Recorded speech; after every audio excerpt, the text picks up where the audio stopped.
नाज़रीन सखर में breaking news अवां शेयर कंदासीं। सूबाई वज़ीर आबपाशी जाम खान शोरे आवाज़ टीवी से ॻाल्हि ॿोल कई है। सखर बैराज के गेट नंबर 44 ऐं 47 के नुक़सान पहुतो है। आबपाशी खाते के वज़ीर जाम खान शोरे जो इहो चवणु है।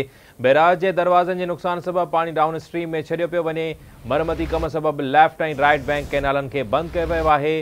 ॿिन्ही पुराणनि दरवाज़न के कढी मुतबादिल गेट लगाया वेंदा। आबपाशी वारे वज़ीर जो इहो चवणु आहे।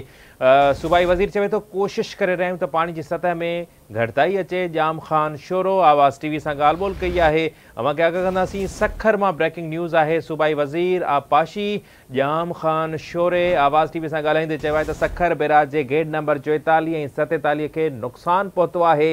आबपाशी खाते के वज़ीर जो चवणु आहे त बैराजन के दरवाज़न के नुक़सान सबब पानी डाउन स्ट्रीम में छोड़ कयो पियो वञे। मरमती कम सबब लेफ्ट ऐं राइट बैंक कैनालन के बंद कयो वियो आहे। जाम खान शोरे जो चवणु आहे त ॿिन्ही पुराणनि दरवाज़न के कढी मुतबादिल दरवाज़ा लगाया वेंदा। आबपाशी वारे वज़ीर इहो बि चयो आहे त कोशिश आहे त पानी की सतह घट करे सके।